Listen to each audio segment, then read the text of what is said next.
Alors bonjour, juste avant le repas de midi, je vais vous parler un peu de Bash. Tout a commencé avec un tweet de Marco Pivetta, que si vous ne connaissez pas, c'est un des développeurs principaux de Doctrine ORM qui, je sais pas, vous pouvez penser ce que vous voulez du Doctrine, mais en tout cas, il est un développeur expérimenté. Et il y avait ce truc de tout le monde dit je suis un développeur expérimenté, mais il y a des trucs que je ne sais pas. Et lui, il disait en Bash, je ne sais même pas faire un if. Puis, oula, pardon? Vous m'entendez? Ouais.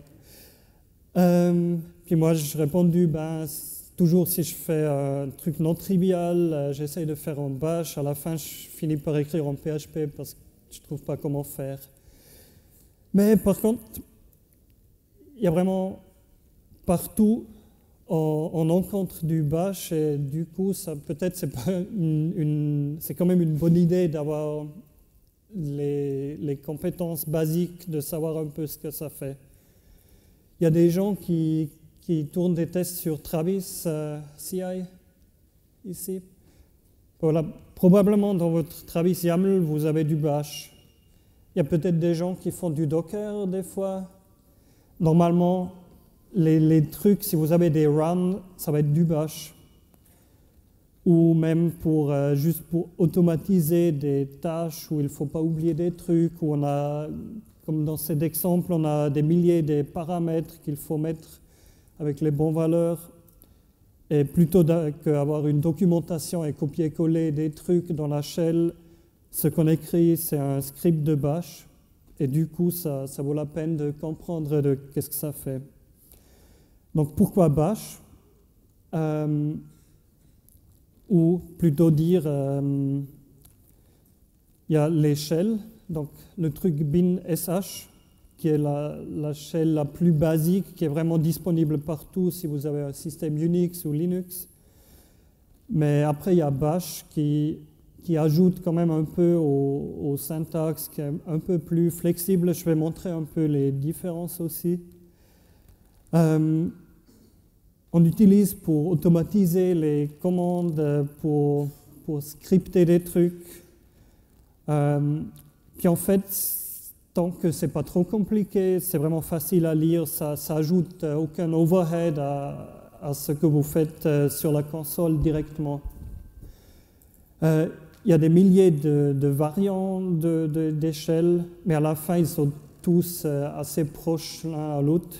Et en plus, c'est vraiment ces Bash et la gel basique qui en a partout.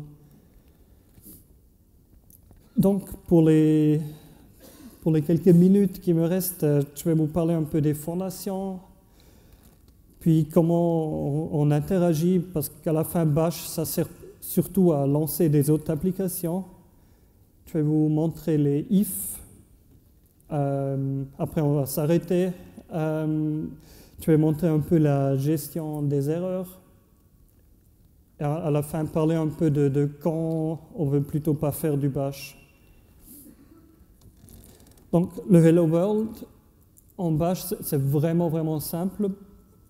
Ce truc-là, ça s'appelle le shebang. Donc, si on dit au système que le script est exécutable, si on a cette ligne-là, on peut exécuter ça comme si ce serait un programme, parce que le système sait avec quoi il faut lancer ce truc. Et après, c'est pas plus compliqué que ça. Donc, à la base, ça fait la même chose que si vous utilisez une shell interactivement, vous pouvez changer de directoire, créer des fichiers, faire des trucs.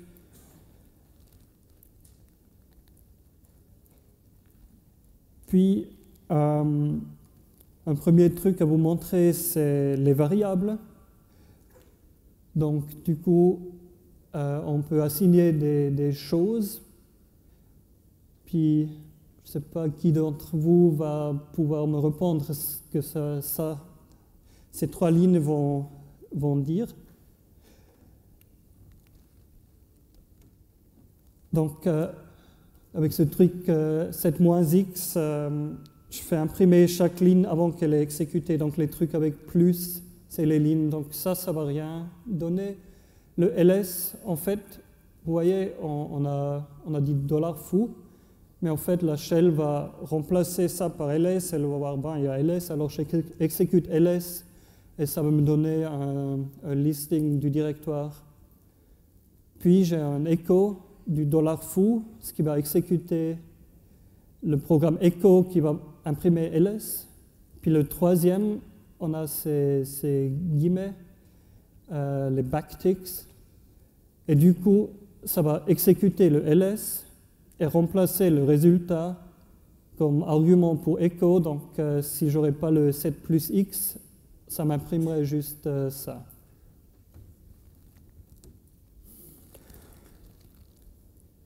Il y a aussi dans les systèmes, il y a les variables de système qu'on peut définir dans la configuration du système ou même le moment qu'on appelle un programme, on peut la définir. Puis avec ça, on peut accéder de même manière qu'avec des variables locales, il n'y a pas vraiment de distinction là.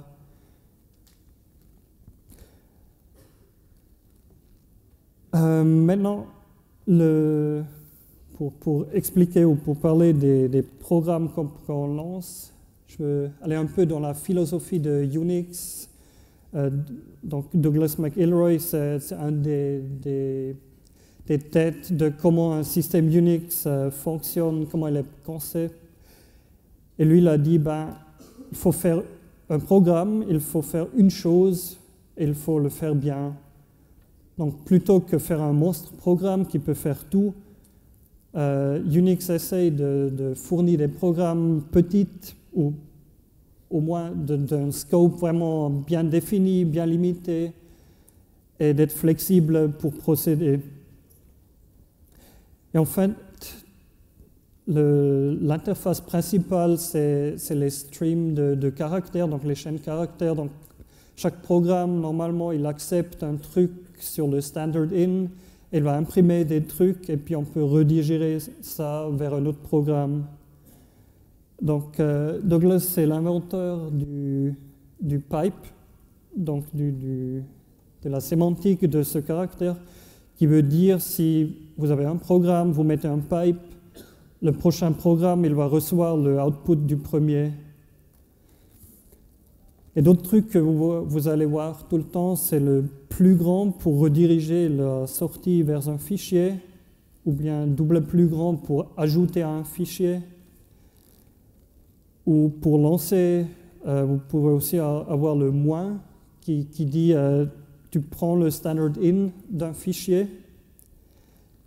puis comme j'ai montré avant, les guillemets obliques qui exécutent sur place le programme.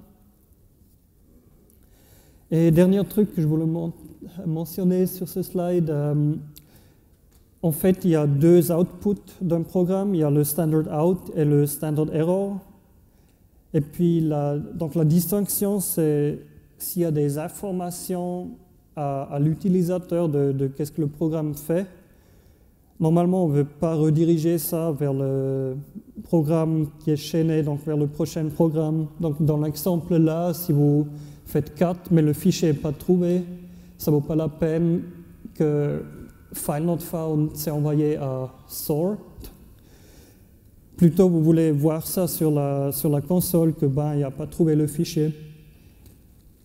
Et c'est pour ça qu'on a la distinction entre ces deux outputs. Et normalement, c'est le standard out qu'on redirige vers le prochain programme. Puis, si on utilise ampersand, ça veut dire on veut rediriger tous les outputs, donc standard out et standard error, vers un truc, à l'occurrence vers def null. Donc c'est un truc qu'on fait souvent, qu'on va se faire arracher les cheveux s'il y a des erreurs, parce qu'on ne voit rien du tout, du coup. Mais si on sait maintenant, bon, mon truc il fonctionne, alors je laisse tourner comme ça dans un cron job ou machin pour éviter qu'il y ait du output qui va triggerer des choses à penser qu'il y a un problème. Donc avec tous ces programmes, pour dire pour Bash, la fonction principale de Bash, c'est de lancer des autres programmes. Et du coup, il faut savoir qu'est-ce que ces autres programmes font. Et si vous êtes sur un système Linux, Unix, il y a les man pages et les paramètres help pour laisser le programme vous montrer comment il fonctionne. Il y a l'Internet. Il y a un truc spécifique que je vais vous montrer. C'est la explain shell. C'est vraiment génial parce que ça prend tous ces man pages pour pouvoir vous expliquer qu'est-ce qu'une ligne va faire. Donc là, vous avez toute cette partie paramètres, caractères de contrôle, et puis ça va vous faire un arbre des trucs avec les fragments des man pages pour expliquer qu'est-ce que chaque truc il fait. Ou même s'il y a un paramètre qui n'est pas connu ou quelque chose qui ne va pas aller. Donc ça peut être très intéressant pour comprendre un script qui existe.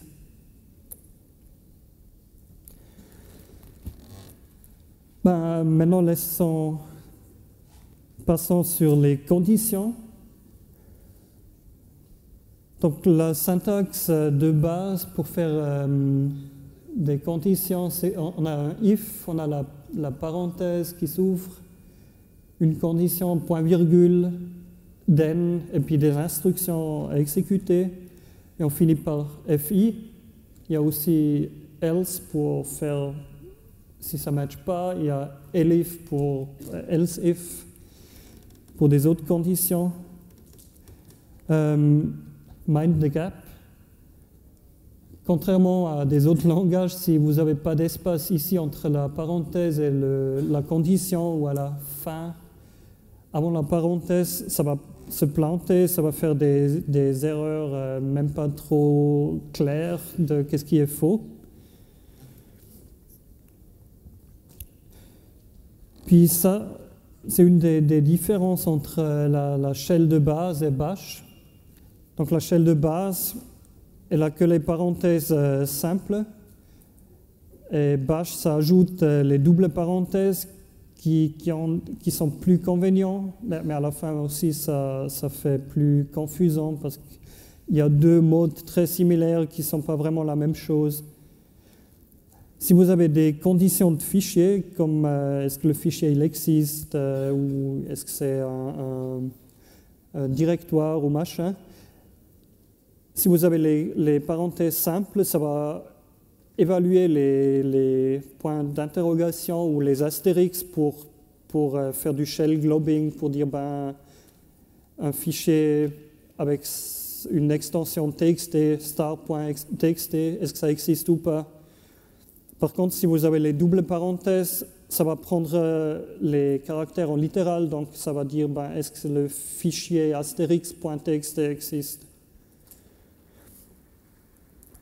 Pour les conditions string, il y a à garder en tête si on a les parenthèses simples, si on a le -n, ça veut dire est-ce que c'est pas vide. Et si on ne met pas les guillemets autour de var, mais le var, il est vide, il n'est même pas défini peut-être, ça donnerait true parce que la shell va remplacer ça par rien du tout, il va exécuter -n avec rien du tout et -n avec rien du tout, ça fait true, je ne sais pas pourquoi, mais ça fait. Donc il faut toujours mettre les guillemets. Par contre, si vous avez les doubles parenthèses, du coup vous pouvez mettre -n $var, et puis si var n'existe pas, Bash va vous dire c'est faux parce que var n'existe pas. Les arithmétiques, on a avec les parenthèses simples, on a juste les moins machin, moins less than, moins greater than, moins equals, moins not equals. Et par contre, sur les doubles parenthèses, on a les caractères qu'on connaît de partout qui fait beaucoup plus lisible. Du même pour les logiques boolean, on a le AND et le OR. Et avec les doubles parenthèses, on peut mettre ça en ampersand et avec les barres verticales. Bash, c'est aussi faire des boucles ou des cases. On peut définir des fonctions. Je n'ai pas le temps d'y aller, mais ouais, on peut le faire. Peut-être des fois, vous avez besoin. Mais je dirais, ouais, le moment qu'on commence à faire trop de ces trucs, il faut se douter si on est encore sur le bon système de programmation, je dirais. Donc, pour les erreurs, un truc vraiment basique de Unix, c'est les status codes d'un programme qu'on a exécuté. Si le programme, quand il finit, il laisse un code de statut qui est accessible. Si ce code il est 0, tout est bon. Si c'est quelque chose de différent de 0, il y avait eu un problème. Il y a des programmes qui utilisent les numéros de ces codes pour avoir une signification, mais la plupart du temps, on veut juste savoir est-ce que ça a fonctionné ou pas. Le code il est accessible dans Bash dans $point d'interrogation.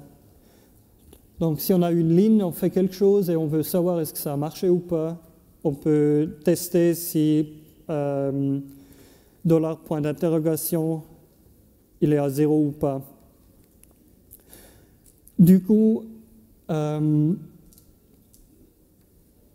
si on a un script bash, on exécute chaque ligne. Normalement, il va juste exécuter ligne après ligne. Et même s'il y a des erreurs, il va continuer. Donc, et puis à la fin du script, le $point d'interrogation, c'est le retour du dernier programme qu'il a exécuté. Donc du coup, s'il y a des choses qui se sont plantées avant, on ne va pas savoir, on va continuer. Puis, par exemple, si ce script il lance plusieurs tests sur votre application, votre CI ne va pas trouver le problème si un des tests au début a planté et après le dernier il a fait un succès. Il y a ce set-e qu'on peut mettre dans le script qui va dire qu'il faut arrêter immédiatement s'il y a une erreur. En plus, il y a l'option pipe fail qui va dire si on utilise les pipes et il y a un des programmes qui a une erreur, on ne va pas continuer avec la pipe, on va arrêter directement. Parce que sinon, ça continuerait, puis normalement, ça ne fait pas de sens vraiment. Ben, maintenant que vous savez un peu plus sur Bash, je vais vous dire quand je pense qu'il ne faut pas utiliser Bash. Les limites, vraiment, c'est la complexité de l'application que vous écrivez. Si vous commencez à faire plusieurs fichiers avec des fonctions, des trucs, beaucoup de paramètres, ça devient pénible à gérer, à lire. Il n'y a pas vraiment des frameworks de tests que je peux recommander pour Bash ou des trucs. Aussi, si on a à processer des données complexes. Donc, l'importance des données, s'il y a vraiment beaucoup de données, il n'y a aucun problème parce que les outils du shell qu'on a, comme Set, le Stream Editor et des autres, ils sont vraiment forts à gérer des fichiers énormes. Mais par contre, si les données sont complexes et votre opération sur les données sont complexes, Bash n'est plus un bon outil. Ou aussi, s'il y a des logiques métiers importants que vous voulez tester, ce n'est pas le truc pour Bash. J'imagine vous connaissez tous un langage qui s'appelle PHP, puis en fait, le Hello World en PHP, le tout basique, en fait, c'est presque la même chose. Puis si il y a un peu deux modes d'opération qu'on pourrait faire, c'est d'extraire juste les parties complexes dans une petite application et utiliser le bash pour juste lancer l'application là, ou bien de réécrire tout en un langage comme PHP. Et si vous faites le dernier, je recommande vivement d'utiliser Symfony Console, qui est juste une petite composante qu'on peut utiliser sans tout le framework de Symfony, mais qui gère tous ces trucs de faire des commandes, de gérer les paramètres et tout ça. Voilà, je suis à la fin là et je vous remercie.